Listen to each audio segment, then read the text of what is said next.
Gracias a nuestra invitada que aceptó estar en nuestro estudio de CNN en la Ciudad de México, Jody Williams. Jody es una mujer muy conocida, muy respetada a nivel internacional. Es Premio Nobel de la Paz 1997. Ella ganó este reconocimiento internacional por su trabajo, por su tarea fundamental en la prohibición internacional del uso de minas antipersonales y municiones de racimo. Ella formó parte de este Premio Nobel de la Paz y su reconocimiento en el 97. Y bueno, pues es una activista muy comprometida a favor de los derechos humanos que está en México, que participó, por cierto, en una de las manifestaciones multitudinarias que se han desarrollado en nuestro país, en la República Mexicana, en la exigencia por los jóvenes desaparecidos de Ayotzinapa y por los hechos de Tlatlaya, como los dos grandes casos que están sacudiendo a la sociedad mexicana desde hace semanas. Jody Williams, gracias por estar aquí en este programa. Bienvenida. Bienvenida. Gracias. Y buenas noches. Gracias por estar aquí, Jody. Pues estamos conversando, Jody, en un momento donde se dan informaciones sobre el caso de los jóvenes de Ayotzinapa. ¿Cómo ve alguien como Jody Williams este panorama mexicano? Con este caso, sí, con estas informaciones, con esto que ha sacudido a nivel internacional también. Bueno, tú sabes que tengo una historia larga con este país. Viví acá en 76. Yo creo que yo lo veo como una continuación de la impunidad aquí en este país, pero y es increíble intentar entender cómo puede pasar, pero hasta más opresión. Y que con este caso y el otro donde mataron a gente, Tlatlaya, sí, Tlatlaya. Sí, la gente ya no aguanta lo que está pasando en el país, ¿no? Por eso están en las manifestaciones, por eso todo México, hasta la gente que normalmente no se fijan en esas cosas porque no toca a ellos, ¿no? Se están fijando fuertemente en esto y también todo el mundo está viendo lo que está pasando. ¿Qué es todo aquí. El mundo, Jody? ¿Qué ves tú de la mirada internacional hacia México? Bueno, yo sé que con las marchas aquí han habido también en toda Europa, en mi país también y también en todo México. Es un caso como antes con este país, con lo de Atenco, ¿no? Cuando pasó eso, había mucha solidaridad. Eso, sí, solidaridad. Con los de Atenco, ¿no? Es que mucha gente, los activistas, ¿no?, del mundo, y soy una, se fijan mucho en los derechos humanos, no solamente de su país, sino de todo el mundo. Y después de ya haber estado metido en lo de Atenco, que todavía sigue la lucha, pero quién sabe cómo va a salir. Pero de una vez, cuando medio México está en pie, obviamente los del mundo que ya tienen relación con derechos humanos en este país se ponen de pie con ellos. Estamos, pues sí, en un momento especialmente importante porque no solo es el hecho mismo o los hechos mismos que mencionas, desde luego el caso Atenco, que es muy grave y que hay recomendaciones que no se han cumplido adecuadamente de aquella represión y agresiones y abusos y violaciones en contra de mujeres por parte de cuerpo policíaco.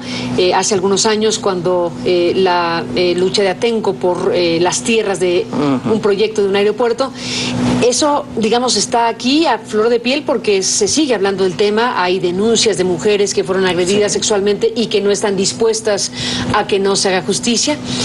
Está el tema de Tlatlaya en el Estado de México, donde 22 civiles murieron en una circunstancia que pues habla de ejecuciones. No queda claro si fueron 8 ejecutados, 15 ejecutados de los 22, porque hay informes diversos, lo cual también eso es un dato. Estos hechos particulares, pero también, Jody, el efecto acumulado, porque México lleva muchos años con una espiral de violencia, con decenas de miles de muertos que han quedado en la impunidad, decenas de miles de desaparecidos que siguen desaparecidos, y al final creo que la mirada internacional, y tú como parte de ella, está haciendo una evaluación del México de los últimos años. Con el México de las últimas semanas está haciendo un análisis del México de los últimos años. Y lo hubieran hecho antes, ¿no? Cuando empezó la guerra ante drogas de Calderón en 2006. De ese día, ¿no?, empezaron a crecer los muertos, los desaparecidos. Y yo creo que la gente aquí, como cualquier persona normal, quería quedar con los ojos cerrados, pero porque ¿quién quiere ver y hablar de eso cuando también le puede tocar? Pero con lo que está pasando últimamente y con los cambios bruscos del presidente en 20 meses, ¿no?, se me hace que la sociedad está a punto de un grito fuerte si no hay resoluciones que de veras son respuestas a los problemas muy de años de este país. Ahorita sí son más obvios, pero para mí es una continuación de la historia de México. Siempre tienen cara bonita en el exterior y les agradezco eso porque nos ayudaron mucho en la campaña antiminas, pero sabemos muy bien que al mismo tiempo adentro del país hacen lo que quieren con el pueblo con completa impunidad y no les interesa más que el poder, dinero, corrupción que ha hecho así, ¿no?, después de 2006, que siempre ha habido, pero ahora es increíble. Yo estaba diciendo en la marcha el 5 de noviembre, cuando me dieron chance de hablar, que ahora ya siempre el gobierno ha dicho que no hay relación entre los narcos y políticos. Todo el mundo sabe que es una mentira. Pero ahora, con lo que pasó, y el alcalde y su esposa, que tiene 2 hermanos narcos, ¿no?, se ve en plena luz el matrimonio entre políticos, militares, policía y narcos. Y ya es mucho más difícil para el gobierno intentar esconder eso. Y como va ahorita, parece que los con poder no entienden muy bien cómo no manipular la situación, pero entrar de veras en lo que está pasando y no entienden que tienen que dar respuestas que no son mentiras porque la gente ya no aguanta. Jody Williams, déjame detener esta conversación y este conjunto de ideas y de reflexiones para presentar, pues efectivamente, lo que se ha dado a conocer por parte de las autoridades federales. Nuestro compañero Rey Rodríguez tiene este reporte sobre el tema. El Procurador General de la República estuvo en Chilpancingo con los familiares de las 43 personas, de los 43 jóvenes desaparecidos. Y bueno, pues esto es el reporte que Rey nos presenta esta noche. Regresamos después con Jody Williams. Los relatos que contaron algunos de los detenidos que, según las autoridades, están vinculados con la desaparición de los 43 jóvenes de la Normal de Ayotzinapa son escalofriantes. Ya había muertos, ya tenemos aproximadamente 15 muertos. Forman parte de nuevas investigaciones de un caso que ha estremecido al país. 33 días. En una conferencia de prensa este viernes, el fiscal federal Jesús Murillo Caram señaló que los delincuentes, que presuntamente pertenecen a la banda criminal Guerreros Unidos, confesaron haber recibido a un grupo de personas que supuestamente habían sido detenidas por policías municipales de Iguala por órdenes del exalcalde de esa localidad, José Luis Abarca, que actualmente está preso y señalado junto con su esposa como autores intelectuales del ataque y agresión a los normalistas la noche del 26 de septiembre, en la que murieron 6 personas. Los detenidos señalan que tomaron la carretera con dirección a Cocula para posteriormente dirigirse al basurero de ese municipio. Declaran también que los subieron a un vehículo con capacidad de carga de 3.5 toneladas y a otra camioneta de carga menor. En estos vehículos los condujeron al basurero señalado, que es un barranco oculto a la vista y que para entrar a él se tiene que abrir una reja que limita el acceso al público o al predio. 2 de los detenidos declaran que algunas de las personas que trasladaron al basurero de Cocula llegaron o sin vida o inconscientes y que los otros fueron interrogados por integrantes del grupo criminal para determinar quiénes eran y las razones de su llegada a Iguala. Los detenidos, señalan que en ese lugar privaron de la vida a los sobrevivientes y posteriormente los arrojaron a la parte baja del basurero, donde quemaron los cuerpos. Hicieron guardias y relevos para asegurar que el fuego durase horas, arrojándole diésel, gasolina, llantas, leña, plástico, entre otros elementos. Murillo Karam dijo que por ahora no pueden determinar de forma concluyente que los restos encontrados pertenezcan a los normalistas desaparecidos, ya que los investigadores, señaló, no han podido obtener suficiente evidencia de ADN. De ahí que se determinó continuar los estudios en un laboratorio en Austria debido a la extrema calcinación de los restos. Nosotros estamos asegurando que el grupo de personas que se detuvieron, que se trasladaron, que se llevaron a ese lugar, se incineraron, se quemaron y después se tiraron al río, forman parte de los hechos sucedidos en Iguala.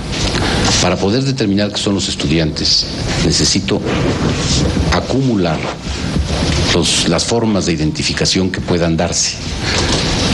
Hay muchos indicios que ustedes vieron, precisamente por eso los mostramos, que nos podrían indicar qué son, pero la obligación de la autoridad que tiene como función la clara identificación de las cosas nos obliga a mantener la investigación. El fiscal también dijo que no hay ningún indicio de que los jóvenes tenían algún vínculo con el crimen organizado. En Guerrero, los padres de los jóvenes desaparecidos dijeron que hasta que no existan pruebas científicas, para ellos sus hijos están vivos y por lo que continuarán la búsqueda y llegarán hasta las últimas consecuencias. Momento difícil para toda la nación. Tras las nuevas revelaciones del caso de Iguala, el presidente Enrique Peña Nieto se solidarizó con los padres y compañeros de los jóvenes desaparecidos y le dio su total respaldo. El gobierno de la República mantendrá los esfuerzos para el total esclarecimiento de los hechos. No basta con la captura de los autores intelectuales. Detendremos a todos los que participaron en estos crímenes abominables. Pero detendremos. Hasta ahora han sido detenidos unas 74 personas presuntamente vinculadas con la desaparición de los 43 jóvenes normalistas, incluidos el exalcalde de Iguala y su esposa.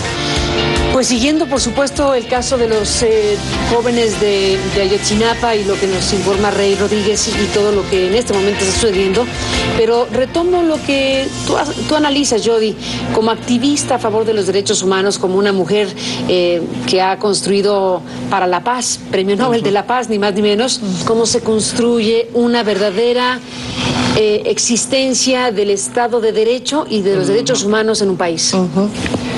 Bueno, para empezar, el presidente debe de tomar en serio lo que está pasando, pero tenemos entendido que va saliendo en avión hacia China, que hace poco ya no iba a ir y ahora cambió otra vez de opinión y va saliendo.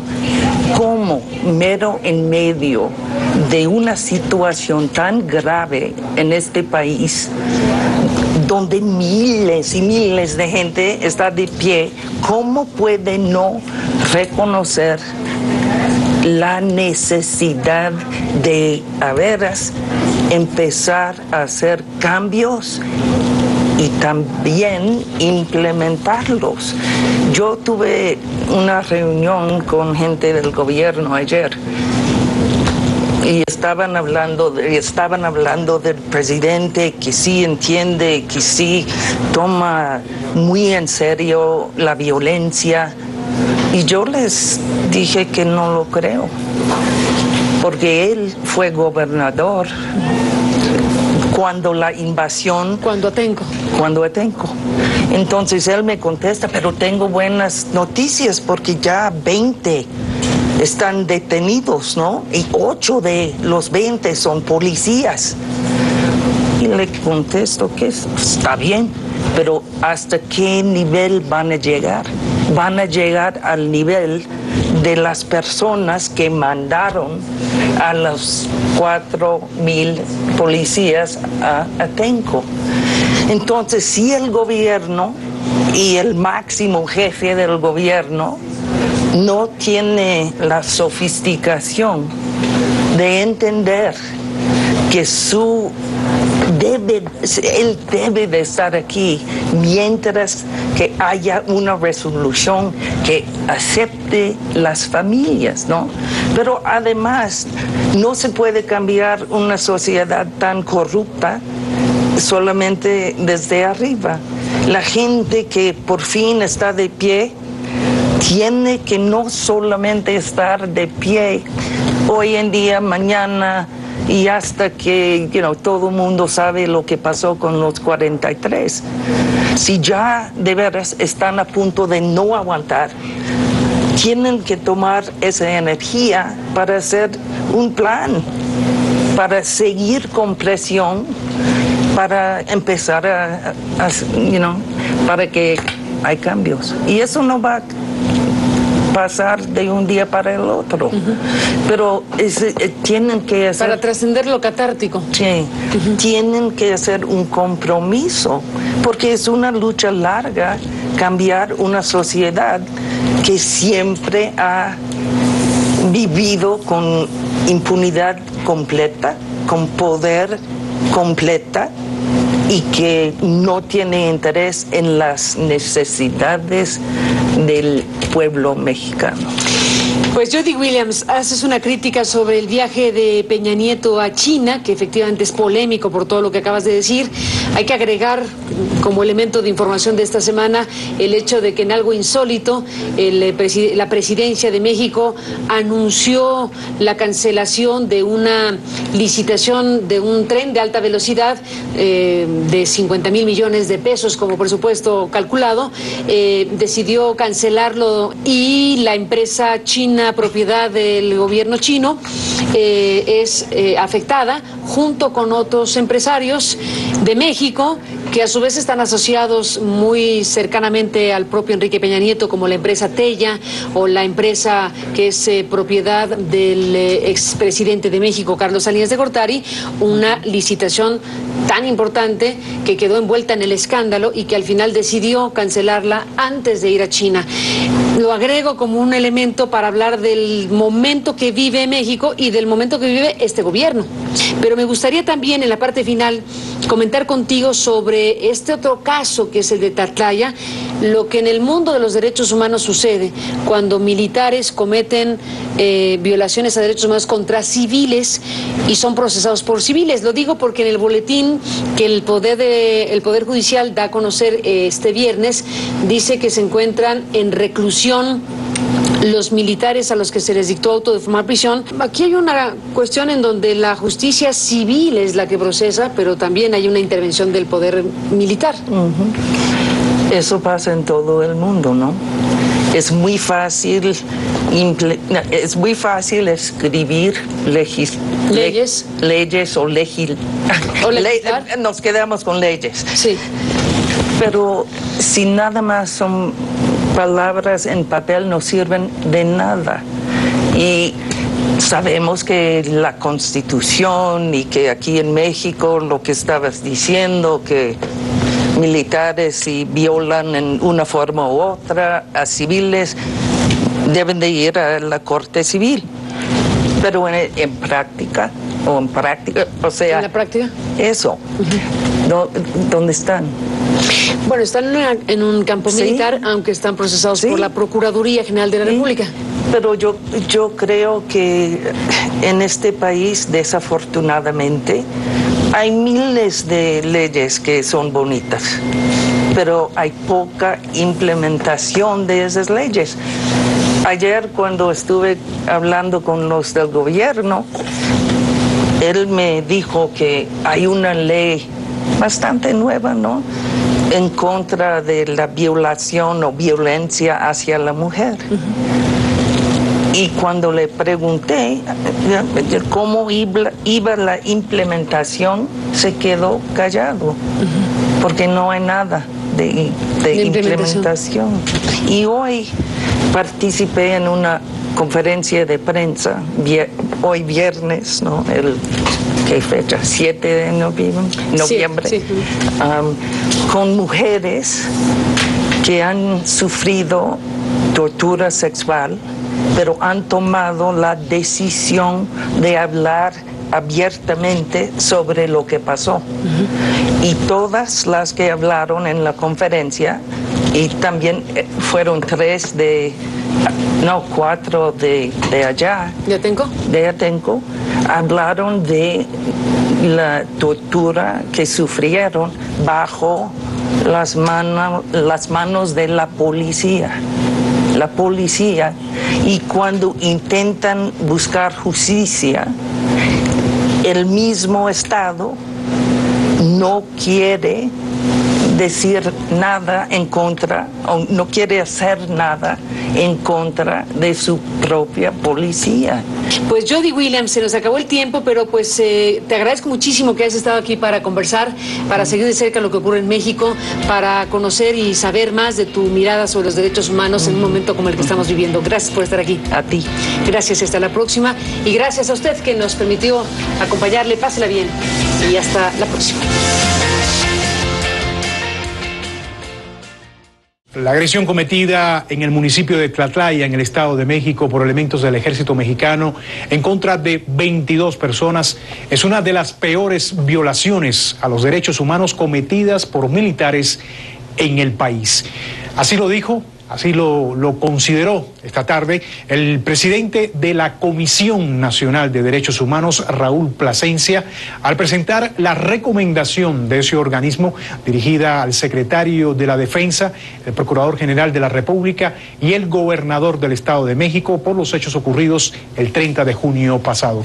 Plasencia aseguró que tras las investigaciones de lo ocurrido, se concluyó que el sitio fue alterado para que correspondiera a la primera versión de las autoridades del Estado de México y mandos castrenses de que los 22 civiles habrían muerto durante un enfrentamiento con los militares. Sin embargo, de acuerdo con lo expresado por Plasencia, las evidencias muestran que 15 de los 22 fallecidos fueron privados de la vida por los militares, a pesar de que ya se habían rendido y entregado sus armas. Escuchemos. Ahí se plantea también que posteriormente al enfrentamiento llegaron en 2 momentos grupos de militares ahí. Tendrá que investigarse y deslindarse la responsabilidad de cada uno de ellos para verificar si intervinieron en alguna circunstancia, sea en la ejecución o sea en la alteración del lugar de los hechos. Pudimos arribar hasta cierto punto nosotros, pero al Ministerio Público le corresponde investigar los eventuales delitos que nos queda claro se cometieron. Después del enfrentamiento, alguien se encargó de alterar el lugar de los hechos. Alguien también se encargó de fabricar la idea de que habían muerto los 22 en un enfrentamiento.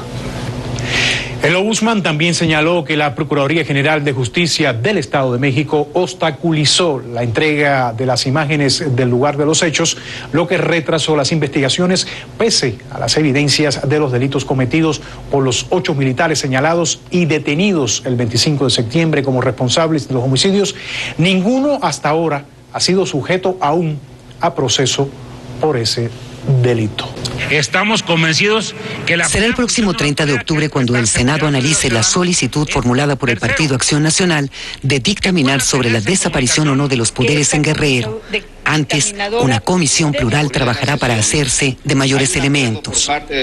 Así como para verificar el ejercicio y funcionamiento de los poderes públicos en Guerrero. Una conclusión a la que llegaron este martes los principales partidos políticos, que sin embargo no pasa por alto la actual crisis política generada tras los hechos de violencia del 26 de septiembre, donde murieron 6 personas y desaparecieron 43 estudiantes de la Normal de Ayotzinapa a manos de policías municipales de Iguala y miembros del crimen organizado, los Guerreros Unidos, según dijeron las autoridades. Las recomendaciones de la Comisión Nacional Para el partido promotor de la iniciativa, el objetivo sigue siendo el mismo. La desaparición de poderes o la renuncia del gobernador, no hay duda que le da un cauce institucional a resolver el grave problema de conflictividad social. El asunto que ventilamos... Una renuncia que también ha solicitado el gobernante Partido Revolucionario Institucional. Yo le agradezco al... Desde el otro lado, el Partido de la Revolución Democrática, el mismo que llevó como candidato a la gubernatura al actual mandatario de Guerrero, Ángel Aguirre, se opone ya que cree que la discusión va más allá. De lo que se trata, dicen, es conocer la verdad y sancionar a los responsables de estos hechos. Aseguran que hay un problema de seguridad interior al confirmarse la colusión de autoridades y el crimen organizado, pero también de un asunto de seguridad nacional, luego de que grupos guerrilleros, el Ejército Popular Revolucionario y el Ejército Revolucionario del Pueblo Insurgente hayan amenazado con intervenir en los hechos. Desde el momento en que reaparecen grupos armados que buscan operar de nueva cuenta, hacer justicia por propia mano y cobrar cuentas, incluso hacer ajusticiamientos contra quienes considera sus enemigos, lo cual es absolutamente inaceptable y condenable. Desde 1975 no se ha realizado una solicitud de desaparición de poderes en el Congreso mexicano. Para Amnistía Internacional, la detención del exalcalde de Iguala es un paso adelante en las investigaciones de la desaparición forzada de estos 43 estudiantes y el homicidio de otras 6 personas el pasado 26 de septiembre, pero no es algo suficiente. Sobre lo que falta por hacer nos habla esta noche Perseo Quirós, director de Amnistía Internacional México. Buenas noches, Perseo. Acabas de participar en la marcha, estás viniendo prácticamente del Zócalo. Antes que nada, tus impresiones de lo que fue la manifestación del día de hoy, Perseo. Bueno, fue una manifestación sobre todo pacífica. Y eso lo vemos con amplio beneplácito, que las manifestaciones se den en este contexto y que la ciudadanía esté dando una muestra de civilidad al Estado, ¿no? Y eso era algo que faltaba, que la ciudadanía se indignara y tomara acción por temas de derechos humanos, que los derechos humanos tuvieran un costo. Y nos parece genial que estén ahí los estudiantes, que estén amplios sectores de la sociedad indignados por este caso. El reto aquí es que el tema no baje de nivel y que no perdamos de vista que no solamente son los 43 chicos que están desaparecidos, sino son 22,000 personas en este país que están desaparecidas según cifras oficiales. Hubieron actos vandálicos, vimos la quema de Ciudad Universitaria, despertó en muchos... En las redes sociales lo veíamos, condenas hacia la propia marcha. Difícil dividir un poco esto, ¿no? Decir, bueno, hubo una marcha pacífica, eso es lo importante, ¿no? Estos hechos, ¿cómo los calificarías? ¿Cómo quedan? O sea, que incluso se habla de infiltraciones también.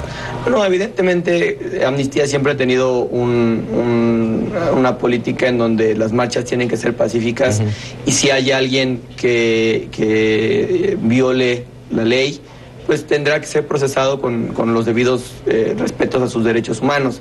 Sin embargo, aquí nos parece que tenemos que ponderar, ¿no? De repente yo escucho comunicadores que ponen mucha más atención en que se quemó un metrobús y que parecieran darle menos importancia que hay 22,000 personas desaparecidas y 43 estudiantes que todavía siguen desaparecidos. Entonces, te hace cuestionarte un poco de cuál es la moral que tenemos en este país. Claro. Si vale más un metrobús o si vale más que 43 seres humanos estén desaparecidos y otros 22,000. Entonces, no perdamos el foco del asunto, ¿no?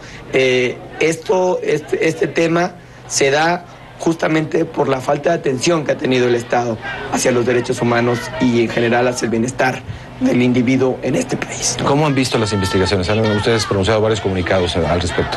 Hemos visto las investigaciones de manera deficiente. Tenemos entendido que muchas de las investigaciones se están dando por secuestro y no por desaparición forzada, lo cual nos parece totalmente incorrecto. Hay que nombrar las cosas como son y lo que sucedió en Iguala es una desaparición forzada. Hay todos los elementos bajo derecho internacional para considerar esto una desaparición forzada y no un secuestro, ¿no? Y esto es parte de lo que hemos visto que se intentan siempre minimizar como los temas. Y bueno, tú ya lo dijiste, el exalcalde Abarca está siendo procesado por un delito que cometió con anterioridad y no por el hecho de los 43. Entonces eso te hace cuestionarte la eficacia de las investigaciones. Y si a más de un mes de que los chicos están desaparecidos no hemos podido saber su paradero, te hace cuestionarte la capacidad que tiene el Estado mexicano para poder solucionar este problema, y entonces tiene todo el sentido lo que están pidiendo los familiares de pedir apoyo a instancias internacionales como la Comisión Interamericana de Derechos Humanos. ¿Difícil recuperar la confianza en autoridades en este país? Creo que la confianza siempre estuvo minada. Creo que ahora se ha minado mucho más, y creo que para recuperar la confianza lo primero que tiene que haber es un acto de reconocimiento de la dimensión de los problemas que tenemos. No vamos a solucionar los problemas pretendiendo que no existen o negándolos, como lo ha hecho la actual administración y como lo ha hecho el Estado. En ese sentido, un pequeño avance fue el reporte de la Comisión Especial para Ayotzinapa de la Cámara de Diputados, donde por primera vez una instancia del Estado mexicano dice hay una desaparición forzada, y damos bienvenida a eso. Después también hay cosas muy mezquinas y muy políticas en donde entre partidos políticos se intentan echar las responsabilidades, y lo que nosotros les decíamos la vez que comparecimos con ellos es lo que en este momento necesitamos son estadistas, no políticos. Exactamente. Y lamentablemente vemos que no están los políticos a la altura de la situación. Sí, hemos visto un juego político con miras a las elecciones que vienen, ¿no? Digo, evidentemente Guerrero también es un estado que estará en elecciones para gobernador, para elecciones para ayuntamientos, y todo esto ha entrado en ese juego desafortunadamente, pero te agradezco mucho y estaremos en contacto seguramente siguiendo el caso de Ayotzinapa. Al contrario, muchas gracias por la invitación y gracias por el espacio, y qué bueno que le den seguimiento a estos temas. Hasta pronto, gracias.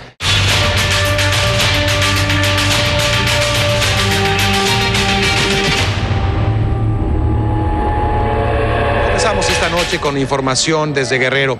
Ante las constantes protestas que ha generado la desaparición de los 43 jóvenes de la escuela rural de Ayotzinapa el pasado 26 de septiembre en el municipio de Iguala, los trabajadores del sector turístico, los empresarios, todos los que conforman este importante sector para el estado de Guerrero, han puesto en el tapete de las discusiones la situación de gravedad que atraviesa el sector. Han dicho también, han amagado las autoridades que si sigue la situación fuera de control, ellos convocarán a una especie de manos cruzadas y no van a pagar impuestos. Empresarios del sector en todo el estado, concretamente de Acapulco, exigen a las autoridades federales y locales aplicar la ley a quienes en sus reclamos aprovechan para dañar infraestructura del centro turístico y los negocios que dan empleo a miles y miles de guerrerenses. Advierten, como le decía, que si no toman las medidas necesarias para tomar el control de las cosas, podrían formar un frente común para dejar de pagar impuestos ante las pérdidas que la actual situación les ha representado, y señalan que el clima de confrontación ha rebasado ya a las autoridades locales y federales. Semana muy intensa, una semana de marchas, de manifestaciones, de actos de violencia y de vandalismo aquí en el estado mexicano de Guerrero, donde hemos visto todos estos eventos que son de gran preocupación para las autoridades y también para los comerciantes y la población en general. Por ejemplo, esta semana se dio la toma del aeropuerto de la ciudad de Acapulco, uno de los más importantes para México por su afluencia turística. También hubo daños, actos de vandalismo en las oficinas centrales, la sede estatal del Partido Revolucionario Institucional aquí en la capital, en Chilpancingo. Y bueno, también fueron atacadas las instalaciones de la Contraloría de la Secretaría de Educación Pública, ya sin mencionar otros actos que también causaron preocupación. Lo que los padres de los 43 me siguen diciendo es que ellos no tienen confianza en que el gobierno de México está haciendo todo lo posible para tratar de encontrar a los 43, y desde su perspectiva me dicen, para ellos los 43 siguen vivos a menos de que científicamente se demuestre lo contrario.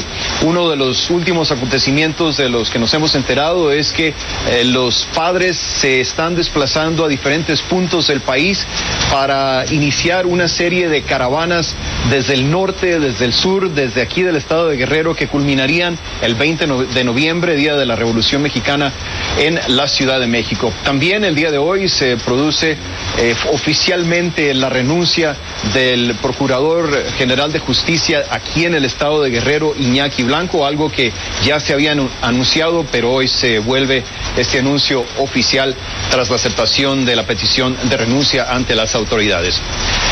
Yo soy Rafael Romo, reportando desde Chilpancingo. Ahora regresamos con ustedes. Porque nadie puede exigir justicia violando la ley. La justicia no debe de hacerse esperar. Ese es el reclamo de los mexicanos y que no quepa duda. En eso estamos trabajando.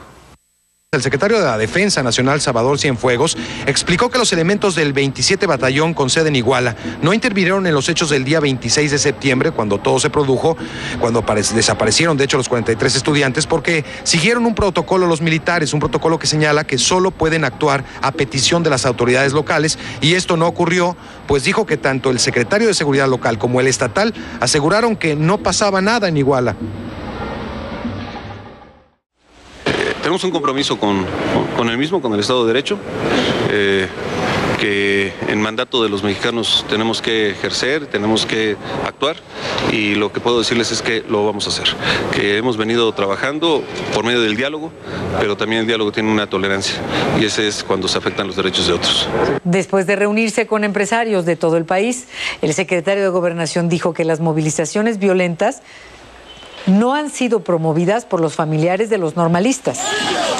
Hay grupos que están actuando diciendo que es en apoyo a los padres de familia y están generando disturbios que yo les diría que nunca he escuchado a un padre de familia expresar que eso están pidiendo o convocando. Osorio Chong descartó que las fuerzas federales, como el Ejército y la Marina, se vayan a desplazar hacia esa zona del país para garantizar la seguridad, por lo que dijo, el gobierno estatal debe hacer lo que le corresponde. 3 marchas se van a fusionar en una multitudinaria manifestación en el centro de la capital mexicana mañana, jueves 20 de noviembre, para exigir el regreso con vida de los 43 estudiantes de la Normal de Ayotzinapa. Esto obligó a que se suspendiera el desfile conmemorativo por el aniversario de la Revolución Mexicana en el Zócalo. Cruzcaya Liz con el informe. En el Zócalo de la Ciudad de México retiraron las gradas, los equipos de sonido, así como las vallas de seguridad que se utilizarían en el tradicional desfile para conmemorar este jueves el 104 aniversario de la Revolución Mexicana. Un cambio de programa de última hora que tiene lugar cuando numerosas organizaciones sociales, colectivos estudiantiles y ciudadanos se preparan para realizar ese mismo día una multitudinaria manifestación para exigir la aparición con vida de los 43 estudiantes de la Normal de Ayotzinapa, desaparecidos en Guerrero el pasado 26 de septiembre a manos de policías municipales y sicarios del crimen organizado, según la versión de la Procuraduría. Un hecho que ha generado en México una unánime condena, pero que sin embargo también ha desembocado en otro tipo de reclamos. Como muchos mexicanos. Con la etiqueta Ya me cansé a través de las redes sociales, numerosas personas, entre ellas algunos dentro del medio artístico, han protestado por la inseguridad y la impunidad que dicen posibilitó que se registraran hechos de violencia como los ocurridos en Iguala. Estoy cansado de ver tantas cosas de terror que están sucediendo en nuestro país. De tanta corrupción, de tantos desaparecidos. Estoy triste e indignada de que en México los servidores públicos solo vean por su felicidad. Ante hechos lamentables. El presidente de México, Enrique Peña Nieto, ha señalado que su gobierno ha sido el primero en haber sido solidario con el dolor de los familiares. Sin embargo, dijo que han advertido que al amparo de ese dolor se han generado brotes de violencia en algunas de las protestas que pareciera que respondieran a un interés de generar desestabilización. Palabras que no todos han compartido. ¿Cómo no habla de la inestabilidad que crea el crimen organizado metido hasta el cuello en el municipio de Iguala, al punto que son el brazo sicario para matar a estos muchachos? Lazos de complicidad que el gobierno ha dicho investigará y sancionará, tope donde tope. En Acapulco, Guerrero, estuvo hoy una de las 3 caravanas de familiares de los 43 jóvenes desaparecidos antes de continuar mañana su recorrido hacia la Ciudad de México, donde este jueves 20 se integrarán a la manifestación que se va a dirigir al Zócalo por la tarde. Los integrantes de la caravana se manifestaron en la zona turística para explicar los objetivos y razones de su protesta. El recorrido en el puerto duró poco menos de 1 hora, y en ella participaron estudiantes normalistas de Ayotzinapa, organizaciones civiles y ciudadanos. Padres de los desaparecidos reiteraron su desesperación y tristeza después de 55 días sin conocer el paradero de sus hijos, pero insistieron en que no van a parar sus protestas hasta obtener una respuesta. Y quien se refirió hoy al caso de los jóvenes desaparecidos en Iguala fue el presidente del Banco Mundial, Kim Jong-Kim, al firmar con autoridades financieras mexicanas un crédito por $350 millones para impulsar créditos y apoyos del programa Prospera. Vamos a escucharlo. Estamos aquí para hablar de la importancia de las redes de protección y la protección social que los países otorgan a sus ciudadanos, pero sería un error estar aquí en México y no hacer una reflexión sobre la tragedia de la desaparición de 23 jóvenes. Quisiera sumar mi voz en apoyo a las familias de los estudiantes desaparecidos. Se merecen la verdad, se merecen justicia. Estoy seguro, y lo sé, que el gobierno hoy por hoy está haciendo todo su esfuerzo para develar los hechos en su totalidad y llevarán ante la justicia a aquellos responsables por esta injusticia. Podemos llegar también. Este jueves, el medio de comunicación multiformato Vice va a estrenar un documental sobre la desaparición de los jóvenes estudiantes de Ayotzinapa bajo el título Los 43 que nos faltan, bajo la dirección de Rafael Castillo, con quien conversó esta noche sobre este material. Gracias por estar con nosotros, bienvenido. Muchas gracias, Mario. Bueno, se hace una cobertura para Vice, primero Vice News, en inglés, pero va a salir paralelamente en Vice México, o sea, se va a poder ver. Cuéntanos un poco de qué va este documental. Sí, bueno, pues el proyecto es, como tú bien dices, primero para la plataforma madre, que es Vice News, la cual depende del proyecto general, que es Vice, pero sale en inglés bajo la coordinación de nuestros editores en Estados Unidos y nuestra dirección de Bernardo Loyola, aquí el equipo de Vice México, el cual ha contribuido pues extensamente para este proyecto. Sí. El proyecto es un documental en 3 partes, cada una alrededor de 10 minutos, en el que tratamos de presentar un panorama general de qué es el problema en Guerrero durante estos 2 meses, presentando el crimen por el cual Guerrero ha explotado de alguna forma, la desaparición de esos muchachos, el secuestro a partir de unos policías municipales, quiénes son estos normalistas, quiénes son sus compañeros, de qué se tratan las normales rurales en Ayotzinapa y en Guerrero. Intentamos dar una perspectiva de cómo es que ellos sienten una represión constante de parte del gobierno mexicano y darles un poco de voz, que ellos creen que no han sido representados en medios, y pues intentamos darles un espacio también. Y posteriormente pues presentar también un perfil sobre quién es este político de una índole local, que pues es un ícono no solamente del gobierno de Guerrero, sino de muchos políticos mexicanos que existirían tal vez en todo México, y con el cual podemos presentar el problema pues más grande, ¿no? Que son las fosas, todo este problema que se destapó literalmente a partir de la búsqueda de 43 personas, y la cual nos hace darnos cuenta que no solamente pues Guerrero es una fosa común, sino todo México es una fosa clandestina en realidad, ¿no? Y en medio de todo eso la impunidad. Pues, y en medio de eso, por supuesto, la impunidad en la que viven, la impunidad y la falta de respuesta que siente que tienen los padres, ¿no? El dolor, la indolencia, la falta de respuesta, ¿no? Y lo que ellos sienten, que el gobierno mexicano no ha podido realizar ninguna tarea eficiente frente al problema al que se han enfrentado. Los antecedentes de Ayotzinapa también se muestran un poco. Sí, los antecedentes de Ayotzinapa, aquellos momentos, por ejemplo, en 2011, en el que mataron a 2 estudiantes, y el 12 de diciembre, los policías judiciales del estado de Guerrero, y en el momento del enfrentamiento también murió un trabajador de la gasolinería que fue incendiada por los mismos normalistas, ¿no? Durante su bloqueo. Pues al final tratamos también de generar un desenlace que nos pueda mostrar pues cómo es que la renuncia de Aguirre y la renuncia y la detención de Abarca pues no son la solución verdadera para el problema que está teniendo Guerrero hoy en día, ¿no? Es solamente, pues digamos, un poco de política, como se diría en inglés, solamente es politics, not policy, ¿no? no son políticas verdaderas, no son soluciones que son las que requieren los familiares, y cómo es que esto pues deriva en un problema más grande donde vemos pues prácticamente a Guerrero en llamas, ¿no? Y algunas expresiones también en otras partes del país. Se habla también de, bueno, son 3 partes nada más para concluir esta son parte. 3 partes.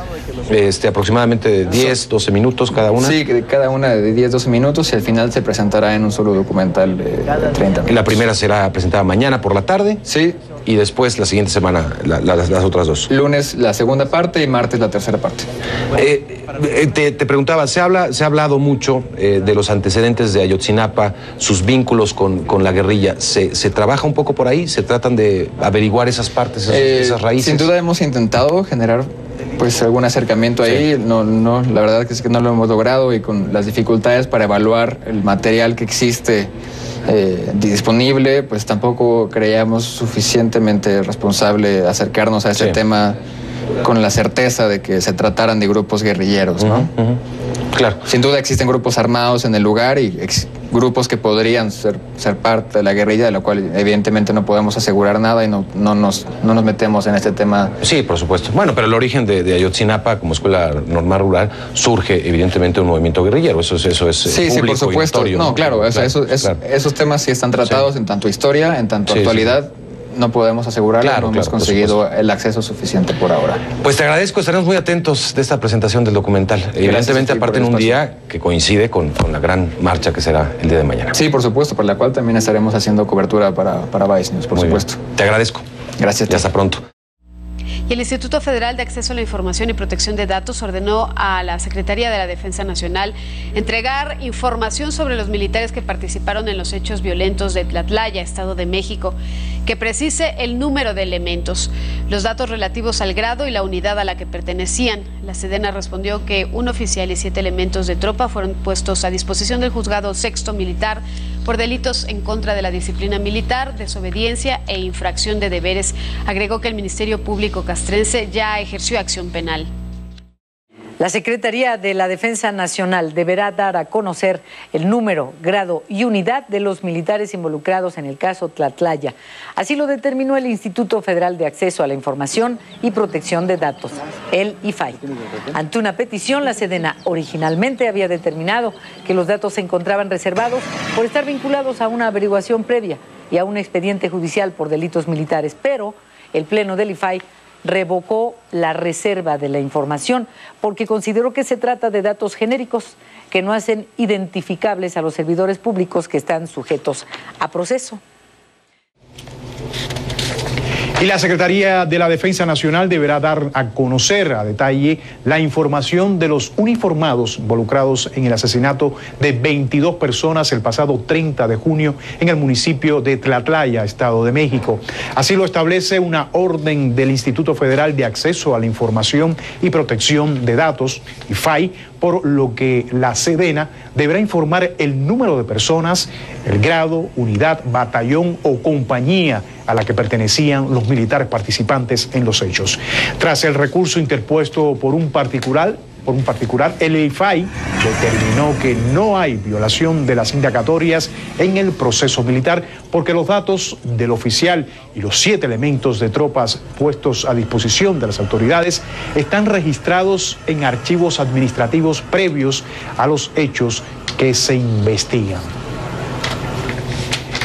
Y bueno, la actual situación de inseguridad en muchas regiones del país es un problema que para los especialistas se ha generado desde hace mucho tiempo con base en redes de corrupción e impunidad en todos los niveles de la sociedad. Así lo considera el periodista Juan Carlos Reina, que en su libro El Extraditado aborda estos temas a partir de los testimonios del ex capo del cártel de Tijuana, Benjamín Arellano Félix. Aquí parte de esa conversación. La situación que vivimos ahora en México, el desgarramiento del tejido social de manera violentísima en los estados de Guerrero, Michoacán, Veracruz, Estado de México, Tamaulipas, la gran, enorme mayoría del territorio mexicano, No son hechos aislados. Esta urdidumbre de corrupción, de impunidad y de violencia es parte de una historia que lamentablemente México viene arrastrando desde hace décadas. El extraditado pretende recuperar esa historia y, como si fuera una suerte de rompecabezas, narrar para que el público conozca muchas de estas verdades que han permanecido ocultas durante mucho tiempo. Está escrito a partir de las conversaciones que tuve con Benjamín Arellano Félix en el penal de máxima seguridad en Coleman, Florida, junto a mi colega, la criminóloga Farah Fresnedo. Lo que me motiva es, a partir de esos testimonios, sumar a una investigación escrupulosamente diseñada de expedientes judiciales, de archivos hemerográficos y de entrevistas paralelas con testigos protegidos en Estados Unidos para poder cotejar la información y que el lector pueda emitir su propio juicio acerca de cómo se ha desarrollado esta historia de corrupción en México. Desde la enemistad de un capo con otro, estamos hablando del alcalde de Tijuana, Benjamín, en este caso Benjamín Arellano Félix, con el Chapo Guzmán. Estamos hablando del mismo asesinato del cardenal Posadas Ocampo.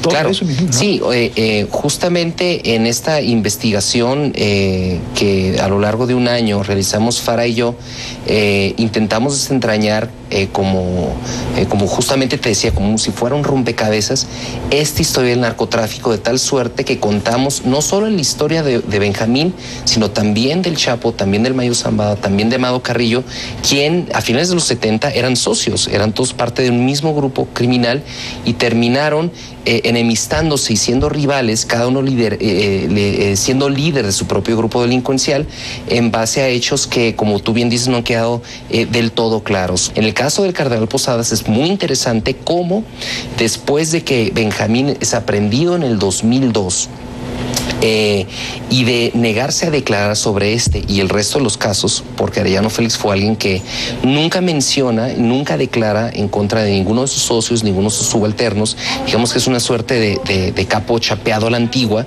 que mantiene códigos, un código, sí, no sé si un código de honor, pero sí al menos un código de supervivencia. Entonces el hombre guarda silencio hasta 10 años después que él, ante una serie de humillaciones que él siente que sufre en la cárcel después de ser aislado durante años en confinamiento solitario, pudiendo ver la luz del sol solo media hora al día, él se atreve por fin a declarar sobre el caso Posadas y responsabiliza al Estado de un complot. 2 días después es extraditado inmediatamente, es montado a un avión de la DEA y parte a Estados Unidos. Eso muestra la sumisión absoluta del Estado mexicano ante Estados Unidos en asuntos como estos. Bueno,